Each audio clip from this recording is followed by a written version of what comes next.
Alors voilà notre premier guest qui va se connecter, c'est Nicolas. Bonjour Nicolas, Bonjour Aude, comment bonjour à tous. vas-tu? Formidable, très bien, Super. Alors on accueille petit à petit les participants, Nicolas. pas de problème.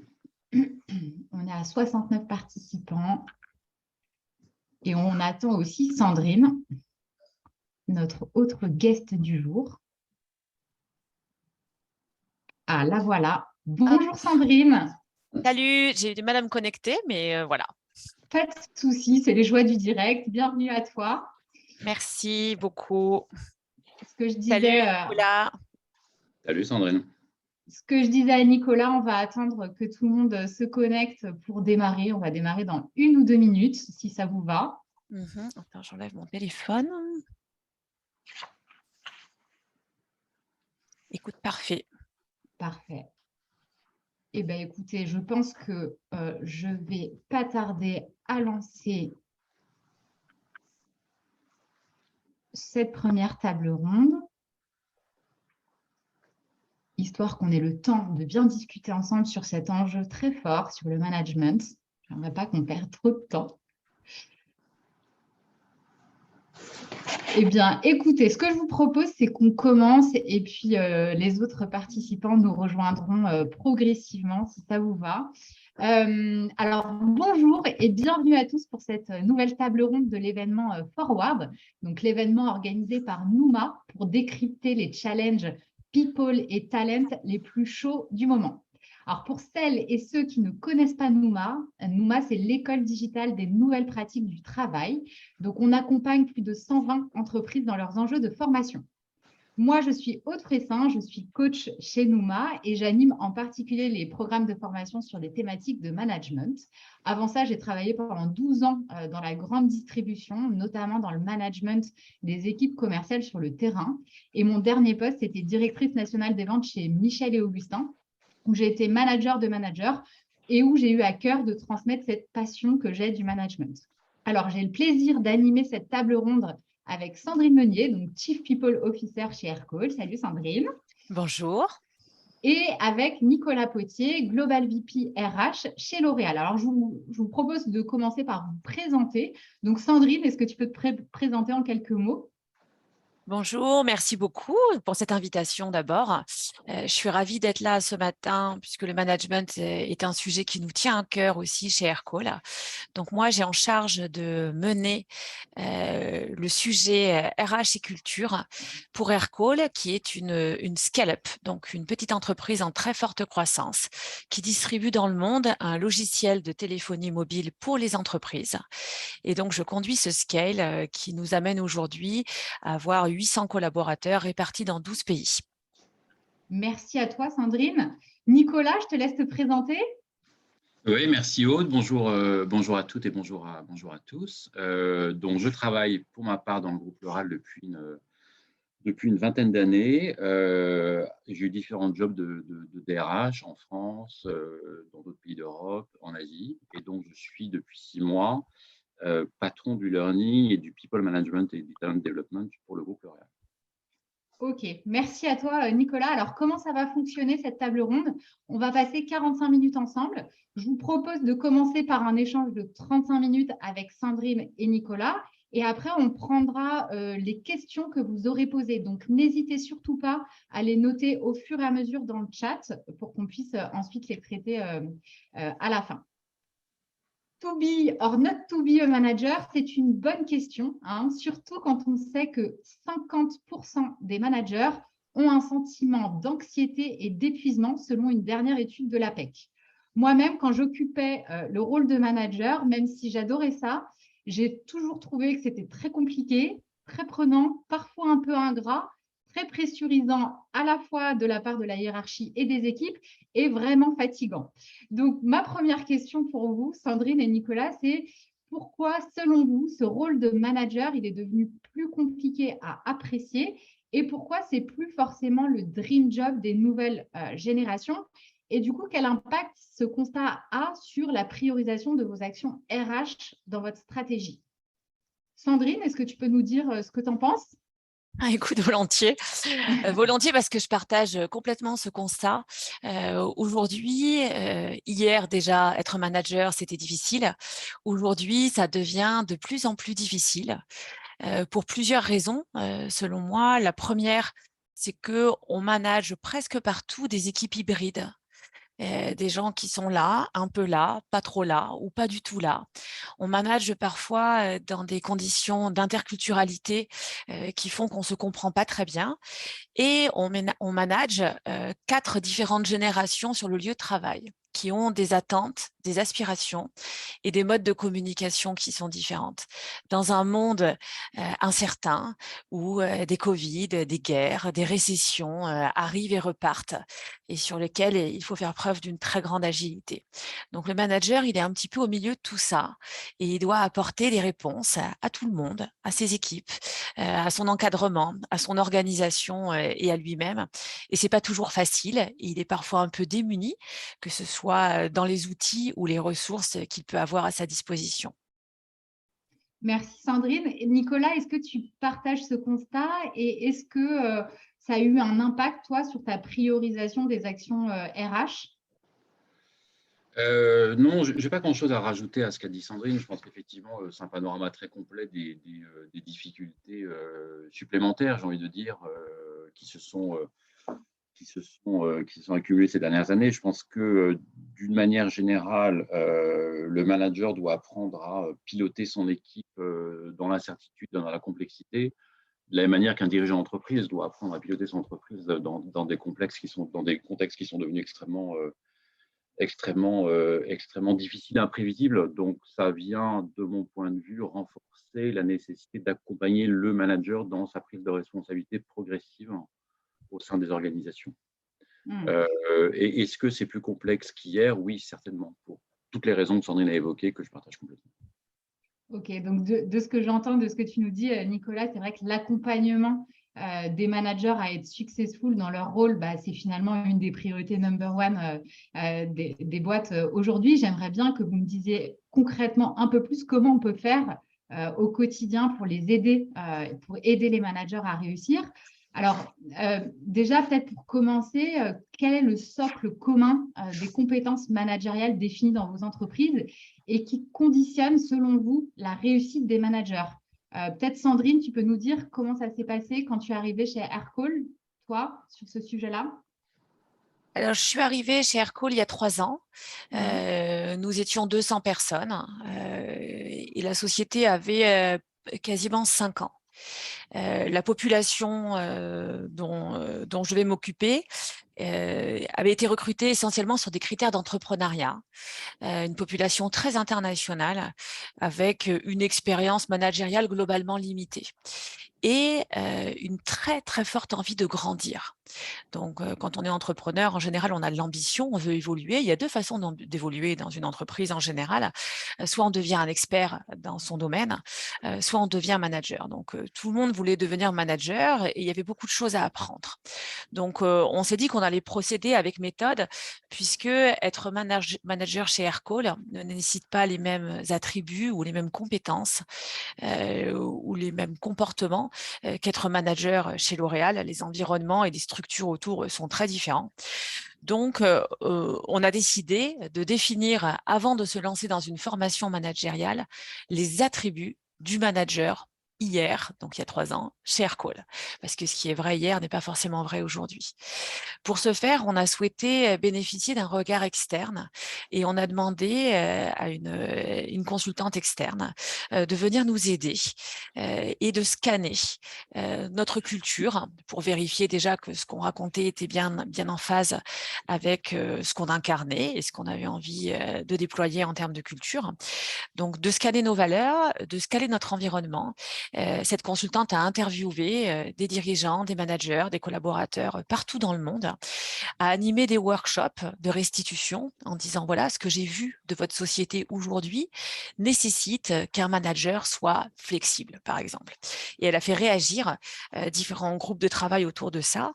Et ce qui nous a permis d'aboutir à la définition des 7 attributs du manager chez Aircall. Quels sont les 7 points clés qui vont faire qu'un manager va réussir lui-même et va faire réussir son business et son équipe.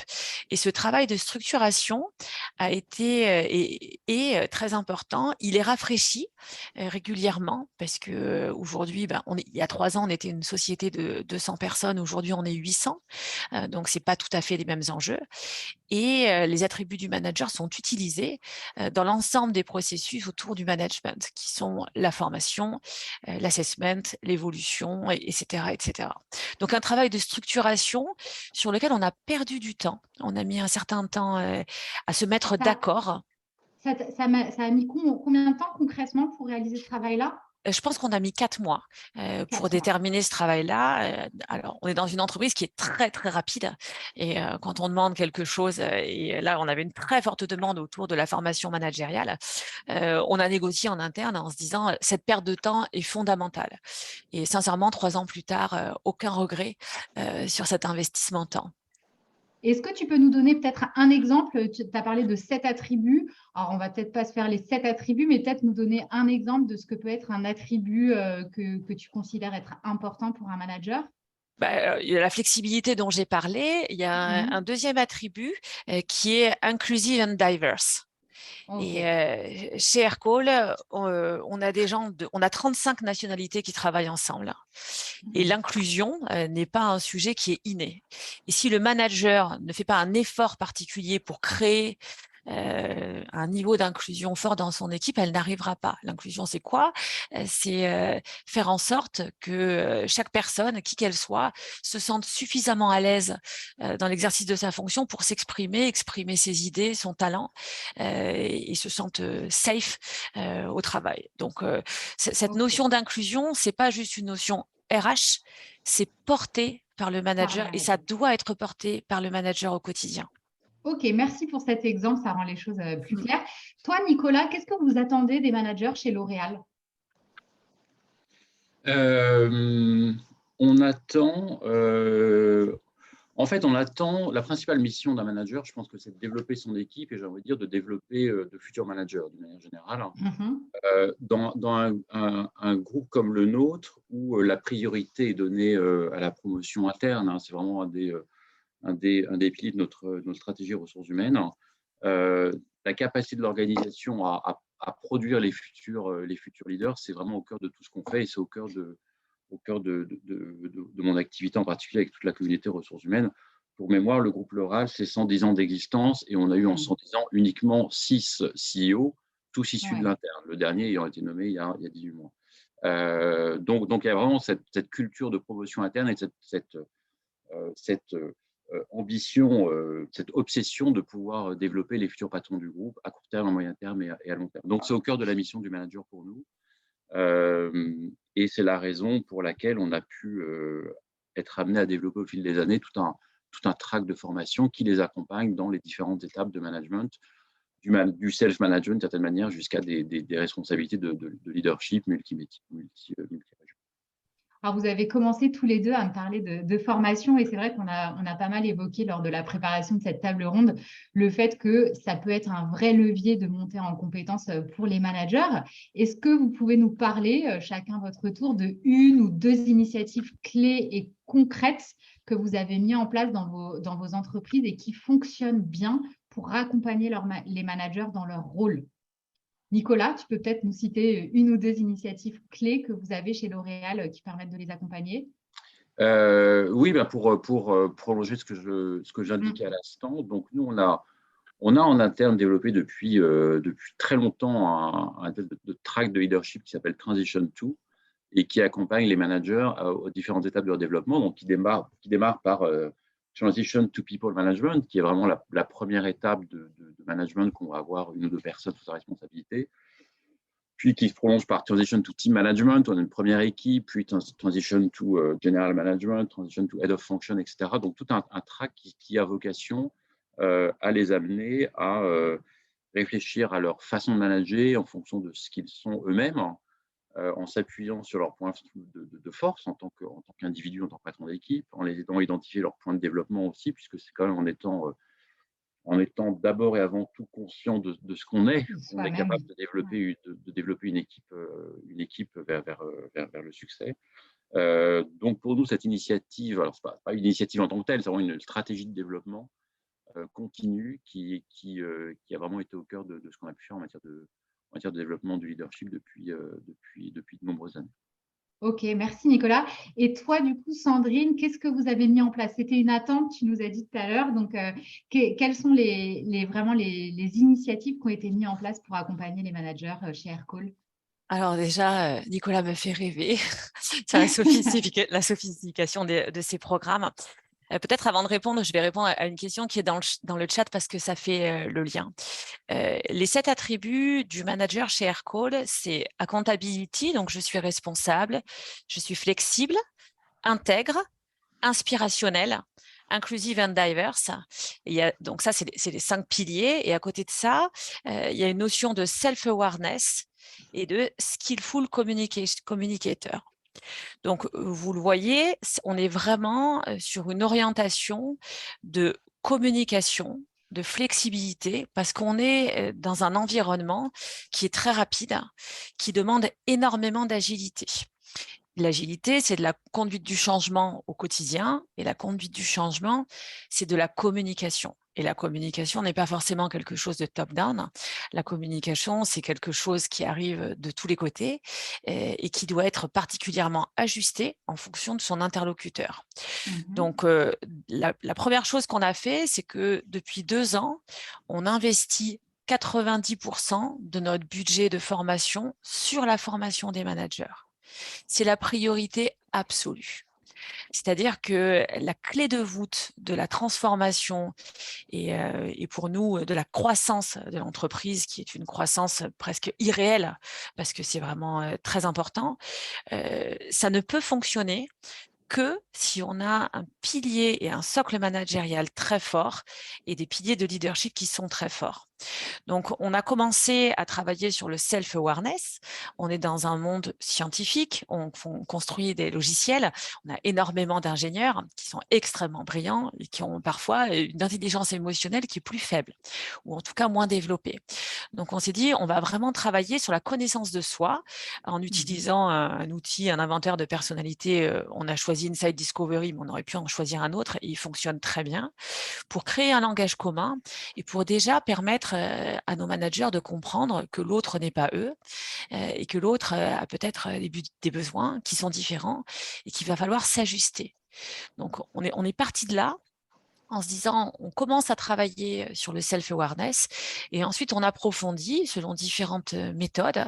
On s'est un peu cherché et sincèrement, la première formation, elle n'a pas eu les résultats attendus parce que quelque part, elle était trop dense.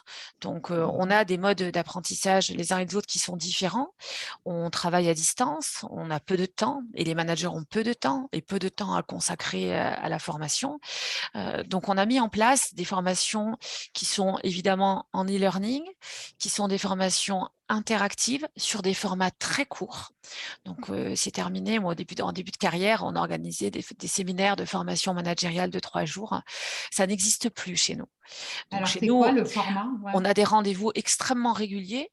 Donc, par exemple, tous les mois, on a des capsules de formation qui sont envoyées par vidéo et qui sont envoyées à un jour précis sur des vidéos qui sont faites par des coachs et qui vont générer derrière des groupes de co-développement animés par ces coachs autour de ces notions qui durent au maximum 1h30.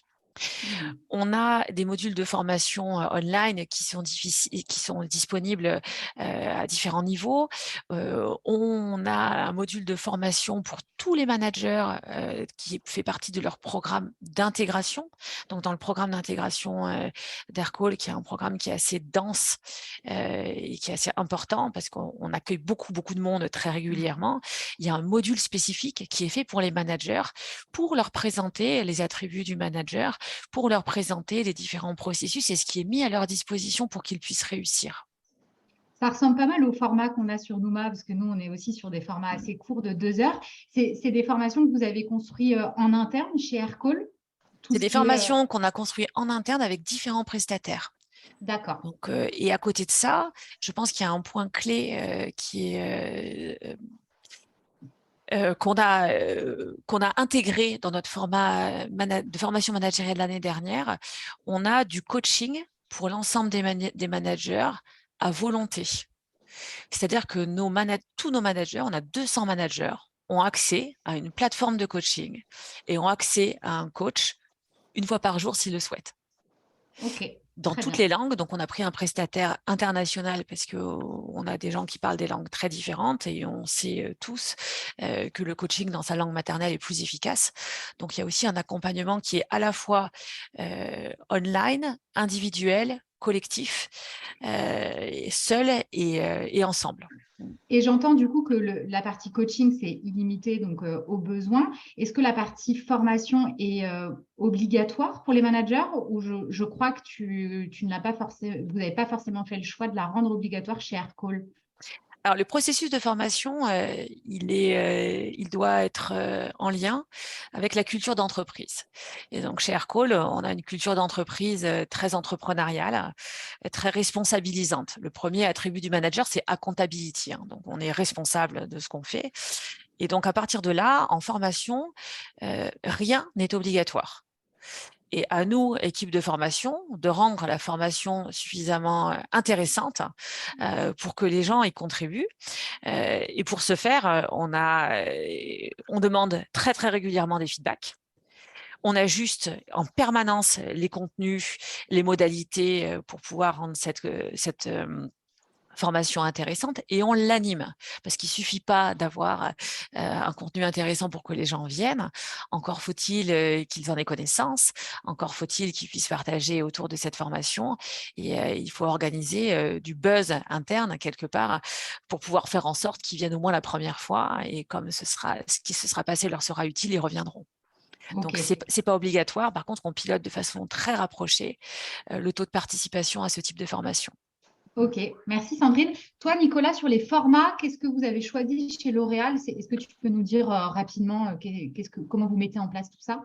Oui, alors d'abord, je pense que Sandrine a tout à fait raison. En fait, il y a pas de bon format et de mauvais format. C'est un format qui va correspondre à la culture de l'entreprise et à la façon dont vos collaborateurs aiment apprendre, en fait. Et naturellement, d'une entreprise à l'autre, il va y avoir des formats Des différences. extrêmement différents.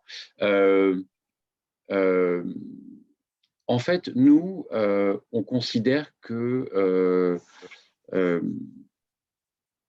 on n'a pas seulement envie de transmettre des compétences aux personnes, hein, mais aussi de créer des moments de culture et des moments collectifs, en fait.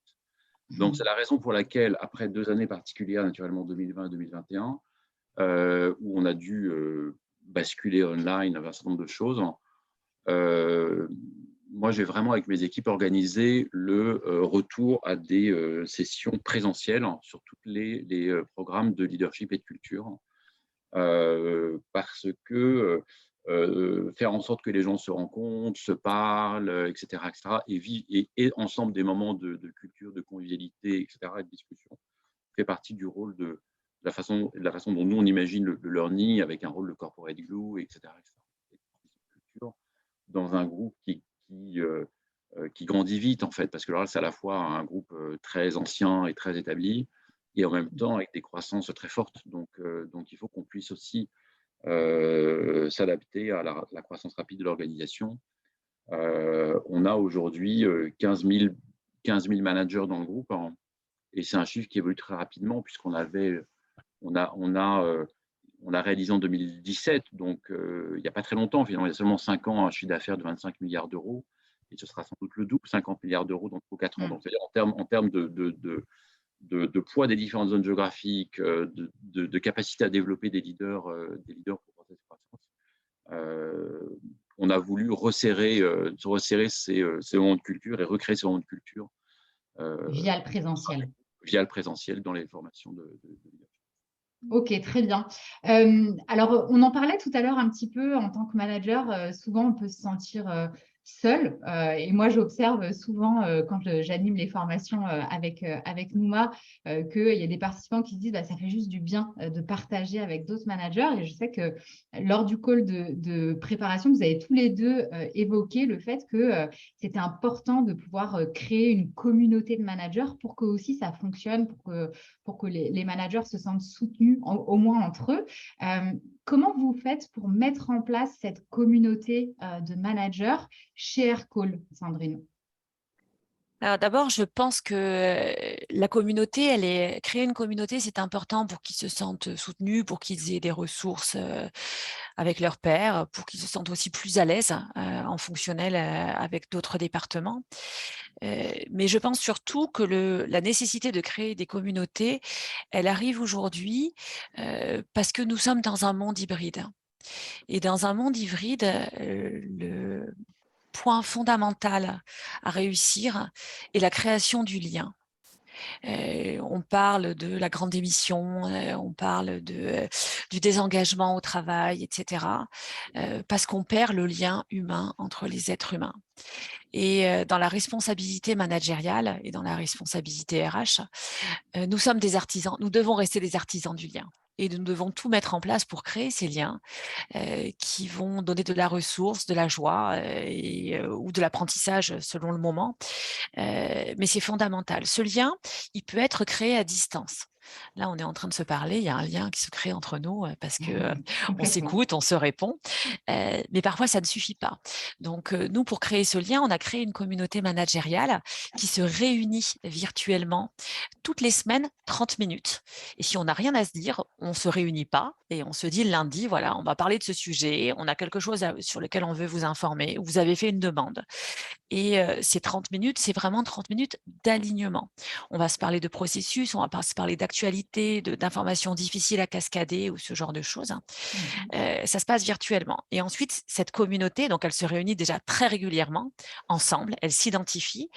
Et après, on a eu la chance cette année de faire un séminaire tous ensemble. Donc, cette communauté s'est rencontrée physiquement pour la première fois. Les gens sont venus des quatre coins du monde et on a travaillé ensemble sur la communication, notre communication, nos profils et comment optimiser cette communication. Et après, l'outil formation, pour terminer, l'outil formation est aussi un bon moment de rencontre et de partage de cette communauté, notamment dans les groupes de co-développement. Complètement. Merci Sandrine. J'aimerais beaucoup avoir l'avis de Nicolas sur cette partie-là. Comment, chez L'Oréal, vous faites en sorte justement d'avoir une vraie communauté managériale? Alors, le premier point, on l'a déjà évoqué tout à l'heure, une communauté ne peut exister qu'autour de valeurs communes, d'où l'importance du travail qu'a évoqué Sandrine et qui avait été fait dans le groupe aussi. Donc voilà, parce que il n'y a pas de communauté sans valeurs communes et sans moments en commun. Alors, ça peut être effectivement le type de réunion qu'évoquait Sandrine.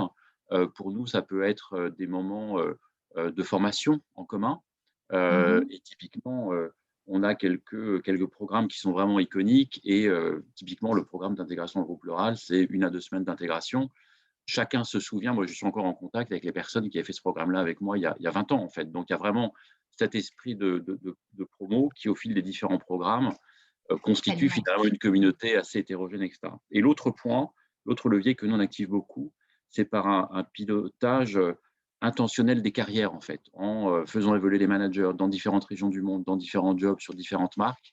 C'est aussi comme ça qu'on arrive à mailler l'organisation et à faire vivre une communauté au fur et à mesure des mouvements des uns et des autres et des responsabilités des uns et des autres dans l'organisation. C'est à travers les évolutions de chaque personne qui crée leur propre communauté. Il faut le faire de manière intentionnelle. Il faut vraiment se dire intentionnellement, je fais travailler ce contrôleur de gestion dans une autre région du monde sur un autre type de marque, parce qu'au-delà de le développer lui-même ou elle-même, ça contribue aussi à la force de la communauté managériale. Ok, donc pour tous les deux, la communauté managériale, ça semble aussi, au-delà de l'accompagnement en formation, ça semble être un facteur clé de succès pour les rôles de manager. Alors, je vous propose de prendre quelques questions Ouais. qu'on a eues dans le chat pendant cet échange. Alors, on a eu une question pour toi, Sandrine, sur Aircall concernant les formations mises en place. Donc, tous les formats, capsules, vidéos, plus codef, plus coaching. On te demande, est-ce que les managers consomment cette offre de coaching? Comment ils arrivent à dédier du temps à leur développement par rapport à tout ce qu'ils ont à faire et quels facteurs clés de succès, quels ont été les facteurs clés de succès? Alors, c'est question très intéressante parce que l'utilisation du coaching à la demande m'a surprise. Ouais, je me suis dit, Dans le bon sens ou le mauvais sens, du coup?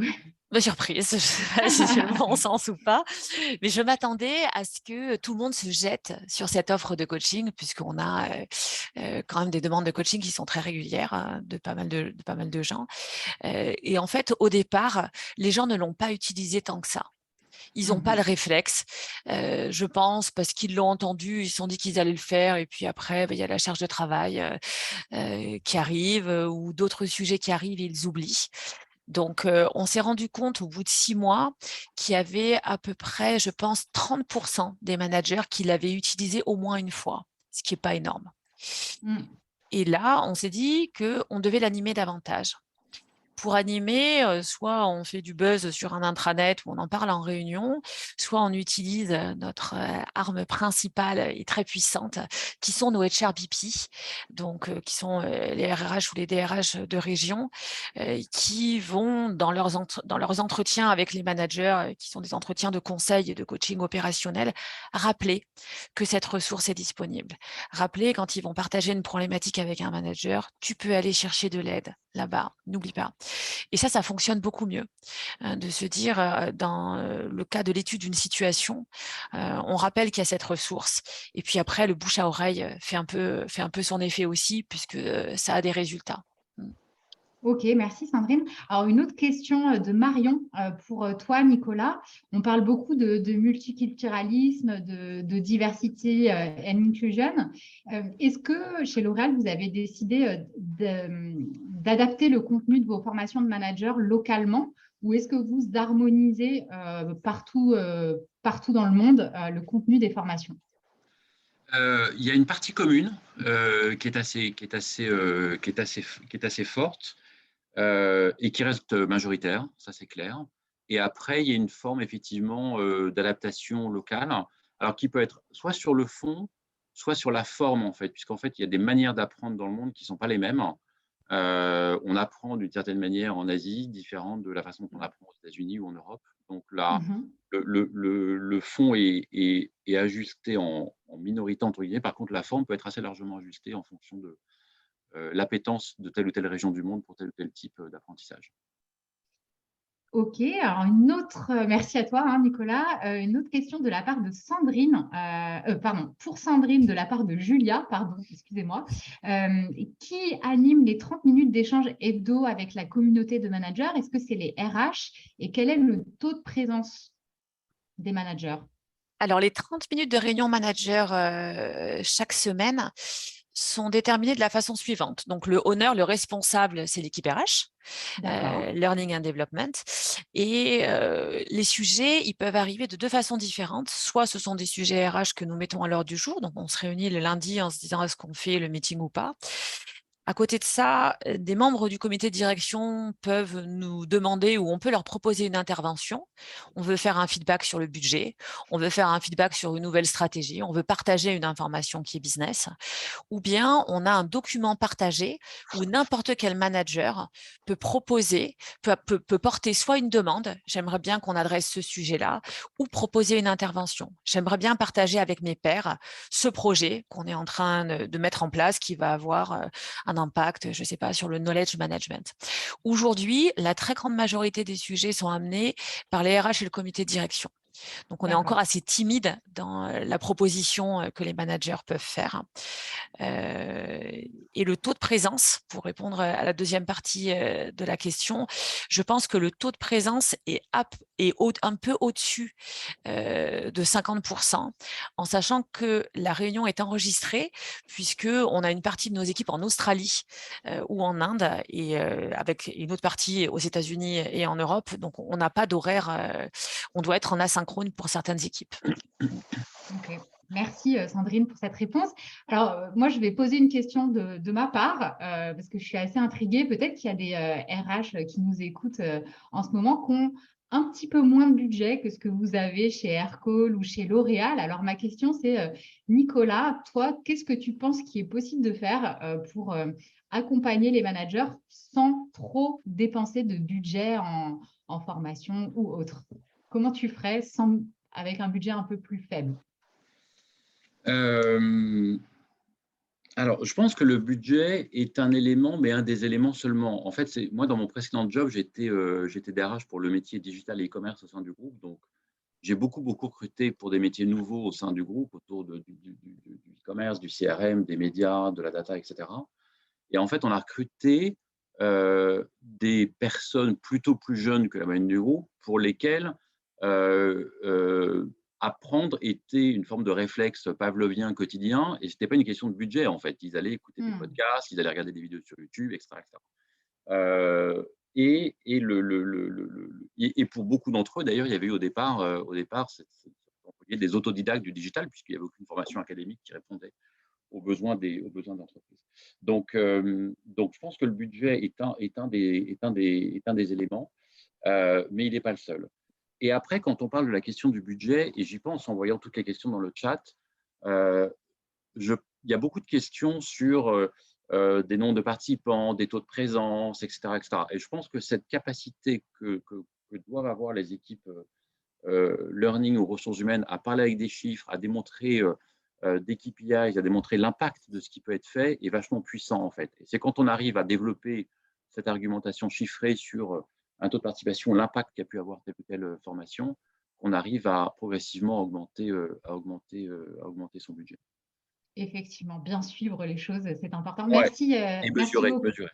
Ouais, merci beaucoup, Nicolas. Alors, on arrive sur la fin de cet échange qu'on a eu tous ensemble sur ce thème. Alors, not to be a manager, moi, ce que je retiens finalement de ce que vous avez dit, c'est que pour que ça se passe bien, il faut accompagner les managers à travers la définition d'un set de compétences attendues pour ces managers, d'avoir un parcours de formation et qui soit aussi adapté à la culture et à la valeur de chaque entreprise.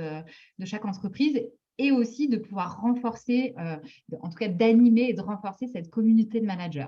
Donc, je vous remercie, Sandrine et Nicolas, pour vos partages hyper riches. Merci à vous tous qui étaient connectés. Alors, malheureusement, on n'a pas eu le temps de traiter toutes les questions, mais en tout cas, j'espère que ça a été riche pour vous. Nouma vous enverra un replay de cette session dès demain.